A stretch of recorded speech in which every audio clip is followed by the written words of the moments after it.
do Restaurante Tempero Brasil no Facebook. Endereço: Avenida Olavo Moraes 643. Telefone 51-3692-1017.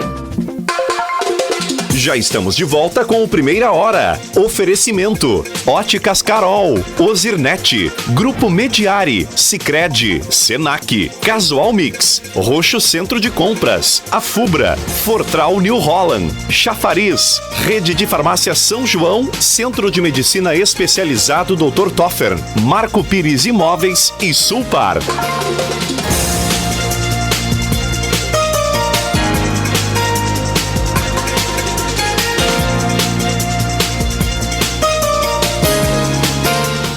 Muito bem, são 11h24. Este é o programa Primeira Hora. Lembrando para você que você participe do programa através do nosso novo WhatsApp 51986 36 9700, hein?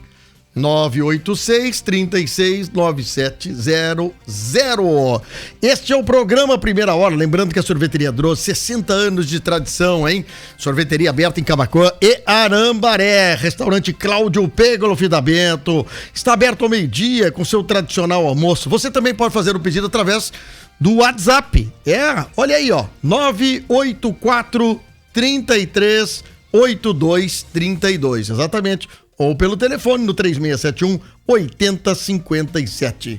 Para você que está iniciando a plantação, lembre-se, Sementes Capão Grande, o primeiro passo para a alta produtividade na sua lavoura.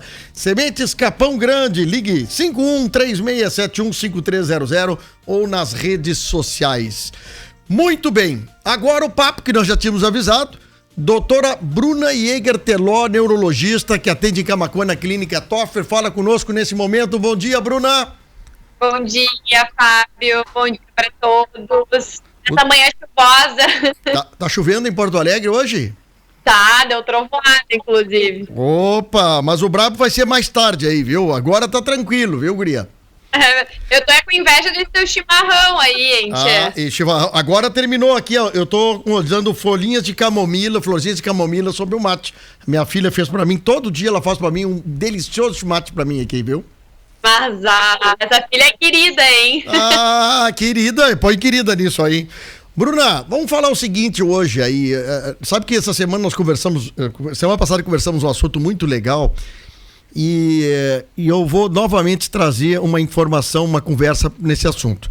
Essa semana eu falei com uma nutricionista que atende aí no Hospital de Clínicas, que é uma amiga minha de longa data, fomos criados meio junto aí, que é a Luciane Cruz.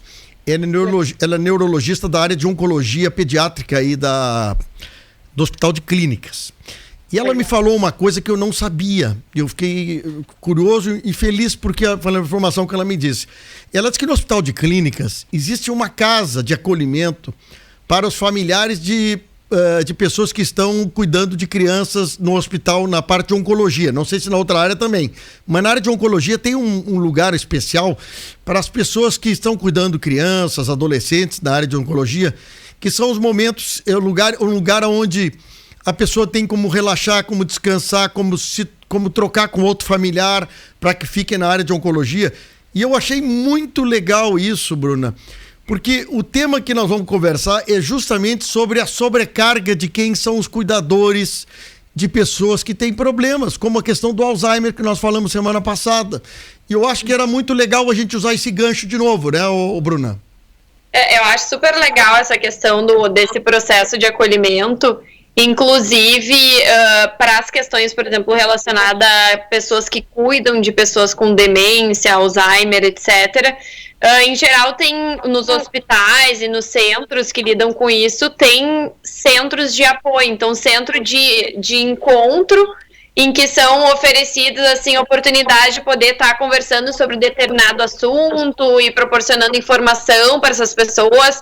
O Hospital de Clínicas mesmo tem lá os encontros dos cuidadores das pessoas com demência, que normalmente abre o cronograma todo início de ano com aulas datas de aulas para serem cumpridas, que servem então para acolhimento dessas pessoas que se veem num momento tão difícil e às vezes sem saber a quem recorrer. Exato.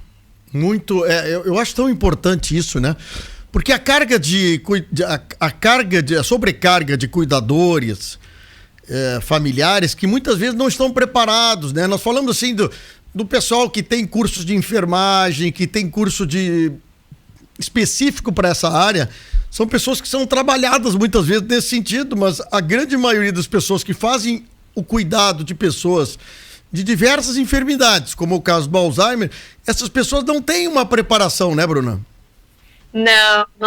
Então, assim, o que eu queria dizer é que, na verdade, a grande maioria das pessoas que acabam destinando cuidados para essas pessoas com demência são os próprios familiares. Na sua grande maioria até mulheres, mas hoje em dia a gente vê que tem bastante homem também destinando cuidados a essas pessoas. E normalmente esses cuidados, vamos dizer assim, não são remunerados e acabam demandando mais dessas pessoas que têm que abrir mão da sua vida propriamente para destinar, então, esses cuidados a essas pessoas. Então, realmente, elas precisam de bastante carinho, um olhar bem atento, e eu tô sempre preocupada, assim, com os cuidadores. Pois é, agora eu te pergunto o seguinte, como é que a gente... Há algum exercício, alguma fórmula que a gente pudesse nos trabalhar as pessoas, para que esse cuidado tenha momentos de relaxamento, momentos de descontração, diminuição de estresse, para que a gente tenha esse trabalho sempre com eficiência?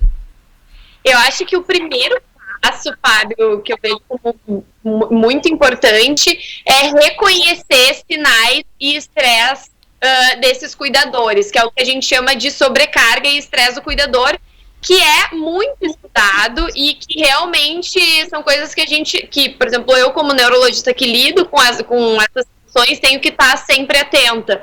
Então, normalmente, assim, às vezes essas pessoas começam a negar a situação, por exemplo, alguém é diagnosticado com problemas, não, isso é normal, e aí passa por um processo de negação, que às vezes é substituído por um processo, assim, de raiva, de frustração. Muitas vezes essas pessoas abdicam de ter encontros sociais, interagir com os amigos, então ficam mais introspectivos, demonstrando sinais de ansiedade, né, de depressão, às vezes exaustão, queixam muito, por exemplo, de insônia, né, situações em que o pensamento não para, pensamentos sempre se movimentando e a pessoa não consegue controlar essas preocupações e muitas vezes demonstrando irritabilidade, perda de paciência, não consegue se concentrar e isso tudo muitas vezes se exacerba com problemas de saúde, né, problemas no corpo. Então eu acho que o primeiro passo é, bom, deixa eu parar aqui, deixa eu ver se eu estou passando por alguma situação dessa, né, interpretar isso e se conhecer é muito importante nesse processo, assim, de como lidar, né, eu acho que esse é o primeiro passo. Eu acho que a questão, a qualidade de vida de quem está com a doença, está com o problema, e a qualidade de vida de quem é o cuidador, eu acho que são duas coisas que têm que ser acompanhadas, né? Tem que ser... Porque eu acho que muitas vezes nós falamos aqui semana passada, né, sobre coisas que tu pode trabalhar, por exemplo, da pessoa que está com Alzheimer, né? Buscar memórias, buscar música, buscar brincadeiras, atividades manuais, até atividades físicas, né? Eu acho que são tudo uma questão... E quando a pessoa tá legal, ela acaba... A pessoa, digo, o cuidador tá legal, ele acaba passando tudo isso para a pessoa também, né? Eu acho que isso é fundamental, né, Bruno? Com certeza, isso muitas vezes eu tenho que, ao invés de tratar o paciente, eu tenho que tratar o cuidador, porque muitas vezes o problema não está propriamente no paciente, mas está no ambiente de forma geral, e isso é muito importante a gente ter um olhar atento e sensível. Mas, assim, algumas dicas que eu posso dar para manejar esse estresse, em primeiro lugar, é saber quais são os recursos que a comunidade aí ao redor de onde a pessoa vive tem disponíveis para poder ajudar. Pedir ajuda e suporte, saber que você não precisa estar sozinho nessa jornada que é tão difícil, né? Então, se não tem condições, às vezes, de pedir um suporte de um profissional, pede o suporte de um familiar, pede o suporte de um amigo, porque sempre tem pessoas muito generosas ao redor. Eu acho que essa questão de tu se sentir apoiado é muito importante em relação a isso. E aí eu acho que uma das coisas super importantes é a gente usar técnicas de descontração e relaxamento, né? Isso é fundamental. muitas vezes é óbvio que a gente precisa de tratamento medicamentoso, mas eu acho que essas terapias não farmacológicas, buscando a questão de uma maior harmonia, um relaxamento, são muito importantes, né? Concordo. Então, por exemplo, visualizar coisas positivas, né? Então, uma vez que a pessoa está muito estressada, parar, pensar num lugar que ela ama muito, ou numa situação que ela ama muito fazer, ou num momento que normalmente o coração dela se aquece fazendo aquilo, então visualizar essas coisas positivas, ter momentos assim para a pessoa parar e meditar, então estudar sobre técnicas de meditação que são muito, muito boas realmente para essas questões de descontração. E trabalhar bastante também exercícios respiratórios, né? Então, procurar entender como que se faz esses exercícios respiratórios, são momentos de pausa, e o simples fato de respirar traz muito alívio a sintomas de ansiedade e a coisas de estresse, assim. Outra coisa que é muito legal também, que eu sempre digo, é buscar relaxar progressivamente os músculos, né? Porque muitas vezes as pessoas começam a ficar estressadas e isso manifesta no corpo através de tensão, de contratura, de dores. Então, procurar relaxar a musculatura, e eu até dou uma dica, assim, de um momento do dia botar uma musiquinha relaxante, deitar no chão ou na cama e mentalizar e se concentrar naquela área do corpo que está demandando mais e mandar mensagem para aquela área relaxar, porque um simples fato, assim, de uma técnica bem simples de relaxamento pode ajudar bastante no dia a dia dessas pessoas. Porque o dia a dia, às vezes, não tem muita novidade, mas a pessoa fica tensa com a soma de coisas, né? E é bem isso que tu falaste, fazer uma coisa agradável. Quer dizer, eu gosto de fazer um doce. Então, daqui a pouquinho, tu destinar uma hora do teu dia e relaxar fazendo uma comida, ou ouvindo uma música, como tu disseste. Ontem mesmo eu estava ouvindo um amigo meu que está fazendo ele faz um trabalho de autodidata, de busca de informações, mas também com médicos. Ele faz, por exemplo, alguns exercícios físicos sem tênis e sem meia, em cima da grama, por exemplo. Uhum. E inclusive o médico sugeriu para ele contato com a terra, né? Tu fazer o exercício, pegar sol, pisar na grama, pisar na terra. Isso muitas vezes, né, Bruna, são coisas que trazem um prazer, uma coisa diferente, uma sensação diferente. Acho que isso é ótimo também, né? Fábio, eu vou te dizer assim que cada vez mais eu acredito, pensando mais numa medicina mais humanizada, né? Mas no sentido de que a pessoa ela é um conjunto de corpo, mente, alma e até alma energética, que eu vou dizer assim. Então essa questão da pessoa se conectar, né? Então buscar formas de recarregar a sua bateria energética são realmente muito importantes. Então muitas vezes as pessoas recarregam em contato com a natureza, né? Botando o pé no chão, ou fazendo coisa ao ar livre. Então, esses momentos, eles são extremamente bem-vindos. E também o fato, assim, de sempre se manter em movimento, que tu tire, assim, 10 minutos do teu dia para fazer algum tipo de exercício, seja dançar na frente do espelho, seja pular corda, fazer um apoio, fazer um agachamento, dar uma caminhada na quadra. Então, se manter em movimento e encontrar tempo para si mesmo, né? Porque eu acho que o tempo, eu vejo muito como uma questão relativa, né? Porque as pessoas às vezes dizem, eu não tenho tempo. Mas o tempo é um só, ele tem um dia de 24 horas e a gente tem que buscar estabelecer as prioridades e desenhar um mapa do que está passando na sua mente e o que você vai eleger como prioridade no dia de hoje, né? A nossa ouvinte aqui, a dona Fredolina Meirelles Neto, dizendo o seguinte: competitíssima, a neurologista, minha médica, conheci através da Acústica FM e ela diz que é muito importante essas entrevistas aqui, viu? Eu acho legal, Bruna, assim, porque nós temos uma pessoa doente com Alzheimer e nós temos os cuidadores e a família dessa pessoa. Se a pessoa está adoentada, e são doenças que, infelizmente, a nossa medicina, a nossa pesquisa ainda não conseguiu reversão nesse tipo de coisa, a gente tem que buscar para que os cuidadores e a família não adoeçam junto, porque eu acho que só piora tudo, né? Com certeza, e daí que eu digo sempre a importância do diagnóstico precoce, porque a partir do momento que a gente vai negando a situação, muitas vezes as coisas vão piorando e se exacerbando dentro do ambiente, E sendo que a gente sabe que normalmente essas doenças são neurodegenerativas, mas elas têm uma sobrevida muito grande. Então tem pessoas que vivem 20 anos ou mais de doença, então são 20 anos numa situação assim em que é importante a pessoa aumentar a sua informação em relação a essas questões. Então, se tornar um cuidador educado e informado em relação à situação vai ajudar muito a lidar com o problema da pessoa e mesmo a lidar com os seus problemas e as suas demandas pessoais. Então, eu acho que a informação é algo que está aí que a gente sempre tem que buscar, porque isso vai ajudar muito as pessoas no dia a dia, assim. Acho que é fundamental. Eu acho que isso aí que nós falamos, ela mais ou menos é a mesma coisa, mas como é importante, né, que a gente vai ter que lidar com esse assunto, quer dizer, olhar de frente para o assunto, né? Exatamente. E como... É um processo de aceitação, né, Fábio?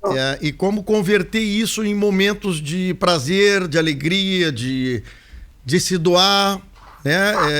Fazer bem feito, né, estar presente o máximo possível, mas também as pessoas no entorno têm a sua vida independente, às vezes com filhos, com marido, tem toda uma ginástica que tem que ser montada através disso, e eu acho que é importante a gente conversar sobre isso para mostrar que a pessoa que cuida, sendo profissional ou sendo um familiar, né, Bruna, ela tem que perceber tem que todos perceberem que tem que se resolver isso da melhor forma possível.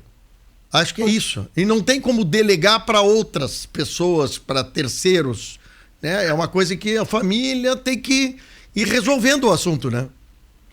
E realmente isso é complicado e depende muito da situação individual de cada um, né, Fábio? Então, muitas vezes tem pessoas que têm mais condições de ter um suporte maior, outras têm menos condições, mas sempre tem aquele vizinho querido, sempre tem aquele amigo generoso, aquela pessoa da família. Então, eu acho que muitas vezes a gente pedir ajuda, né, é um ato muito importante, um primeiro passo, assim, porque realmente levar uma situação dessa sozinha é muito complicado. Deixa eu te falar um assunto importante, que eu acho que é bacana também. Eu conheço uma casa geriátrica aqui em Camaquã, que tem um excelente atendimento profissional, é muito profissional o assunto, e ela tem uma pergunta aqui que mais ou menos vai colidir com o que eu estou pensando. Casas geriátricas, a pergunta diz o seguinte: algumas pessoas dizem que isso, uma pessoa ser colocada numa casa geriátrica é abandono. Eu te pergunto sobre isso. Muitas vezes a gente percebe que em determinados asilos, aí eu vou trocar o assunto, vou para asilo, muitas vezes, eu conheço pessoas que trabalham em asilo e que me disseram assim que muitas poucas vezes os familiares vão ver as pessoas que estão no asilo. Outros asilos têm presença frequente das famílias. Casas geriátricas, que eu já chamo de uma casa mais profissionalizada, com atendimento de fisioterapeuta, de nutricionista, de educador físico, as pessoas têm que se mexer, tem jogos, tem costura, tem brincadeiras, tem eventos, já é uma outra coisa, uma outra concepção. Eu te pergunto o seguinte, casas geriátricas desse formato que eu estou falando, ele é uma ajuda para quem tem problema de Alzheimer? Como é que é isso? Com certeza, Fábio, com certeza. Eu vou te dizer assim que a situação na demência, né, e no Alzheimer, existe muito estigma em relação a várias situações. Por exemplo, lares de repouso, casas de idosos, existe um preconceito muito grande às vezes da população e das pessoas em geral, quando que na verdade a gente sabe que existem lugares extremamente competentes, extremamente humanizados em lidar com uma situação, e treinados, né, tecnicamente para lidar com uma situação de fragilidade.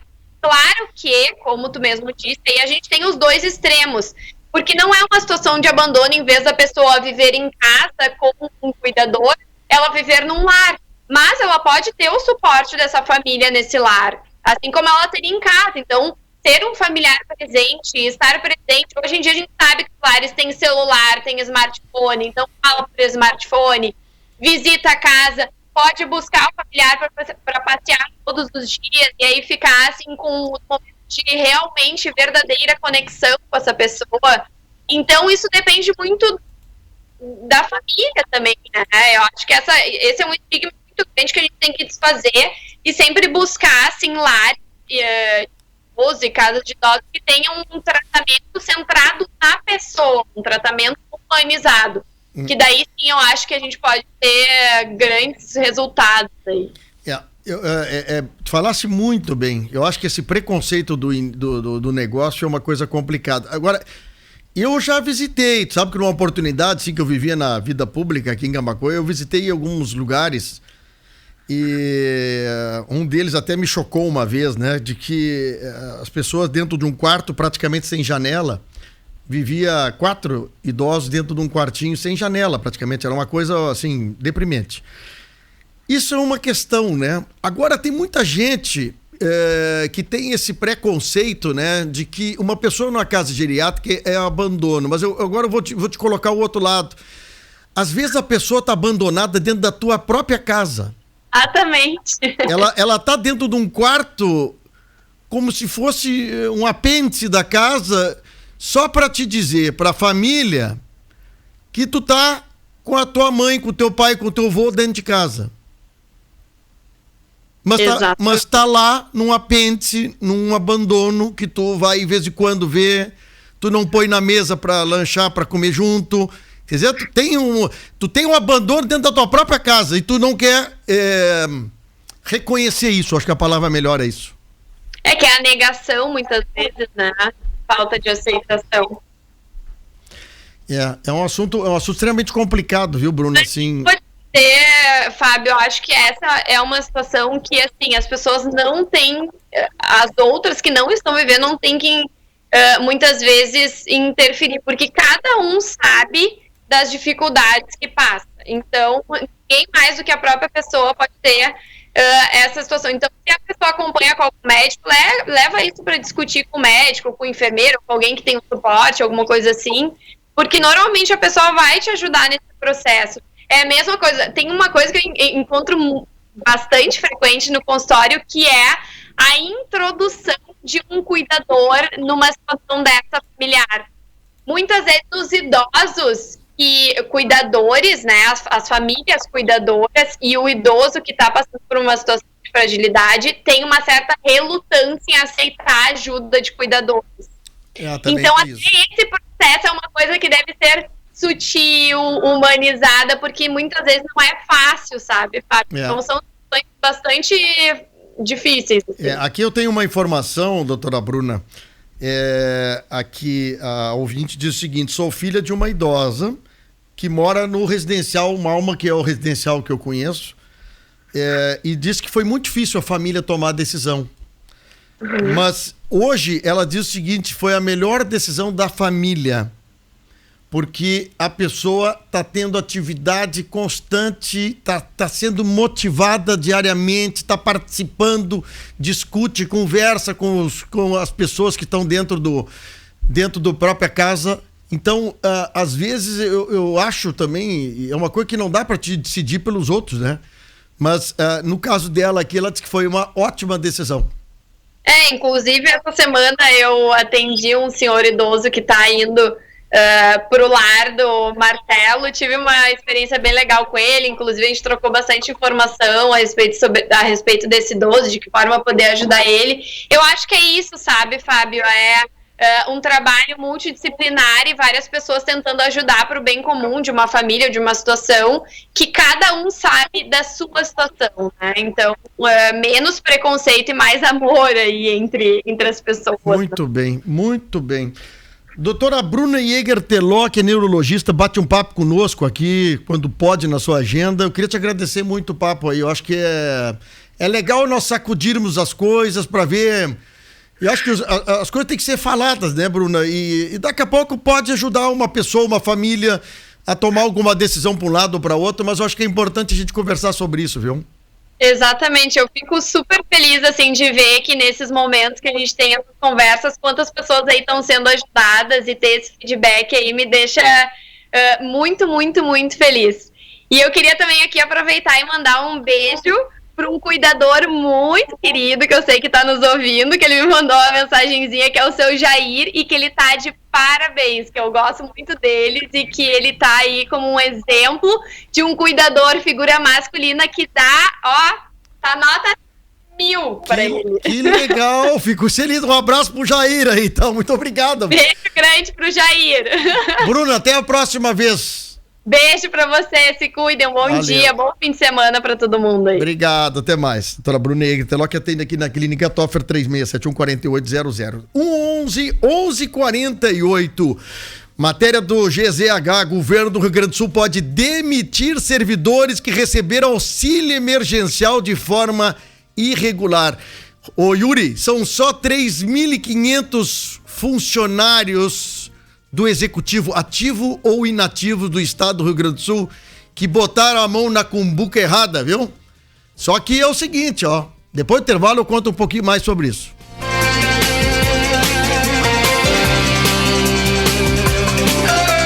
Rádio Acústica FM, Camaquã, Rio Grande do Sul, FM 97,7 MHz, integrante da rede Gaúcha Sat.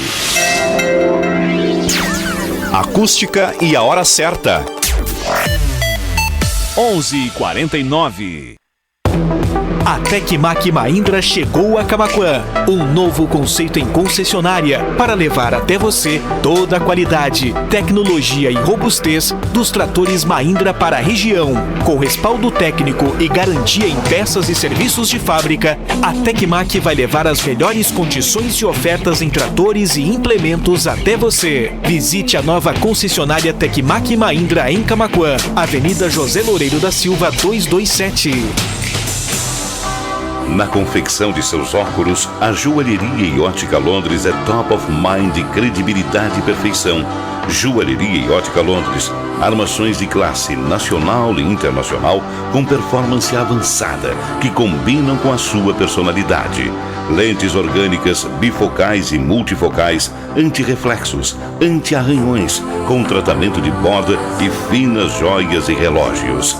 Joalheria e Ótica Londres, técnica, qualidade e perfeição a serviço da boa visão. Edifício Centro Comercial, Loja 7 em Camaquã. Andresa Voloski Ribeiro, biomédica, esteta e acupunturista, com excelência em tratamentos que envolvem saúde e beleza. Confira as novidades exclusivas em rejuvenescimento e mapeamento facial, aplicação de botox, preenchedores, peelings químicos e skin booster, atuando na melhora das manchas, olheiras, rugas, flacidez de rosto e pescoço. Andressa Voloski Ribeiro, fone 981440140. A Elevato Camaquã possui ampla gama de produtos para construção ou reforma. São pisos, azulejos e porcelanato das melhores marcas, além de acessórios que deixarão a sua casa ainda mais bonita. A Elevato tem estacionamento próprio e tudo o que você precisa para construir ou reformar. Elevato Camaquã, Capitão Adolfo Castro, 295, em frente ao Portão Boa Viagem. Telefone 3671-4933. Elevato, sua casa, nossa causa. O maior mix de profissões está em Camaquã. Instituto Mix de Profissões. Os melhores cursos profissionalizantes do Brasil na área da beleza, tecnologia, gastronomia, administração, confeitaria, saúde, tecnologia, construção civil, idiomas, moda e M-Maker. Encontre o seu lugar no mercado de trabalho. Seja dono do seu próprio negócio. Seja dono do seu futuro. Polo 1 na Rua Júlio de Castilhos 282. Polo 2 na Marechal Floriano 602. Informações pelo telefone 3671-2163. Instituto Mix de Profissões. Para quem sabe onde quer chegar. A Floricultura Floresta está com muitas novidades. Nos siga nas redes sociais ou vá até a loja e confira a alta qualidade e o bom gosto dos nossos arranjos florais, buquês, presentes, plantas para jardins e muito mais. Além disso, também trabalhamos com elaboração de jardins. Floricultura Floresta, Presidente Vargas, 954. Fone 3671-5061. WhatsApp 984-7215-63. Neste ano, a Plus Engenharia completa 30 anos criando, construindo e reformando. Possuímos um quadro técnico capacitado capacitado e experiente, que muito nos orgulha. Hoje temos um departamento dedicado à execução de pisos industriais de alta resistência e para a produção de estruturas metálicas, além de todo o setor de obras e projetos. Plus Engenharia 30 anos. Entre em contato conosco na Rua Marechal Floriano 275 ou no telefone 3671-5266 em Camaquã.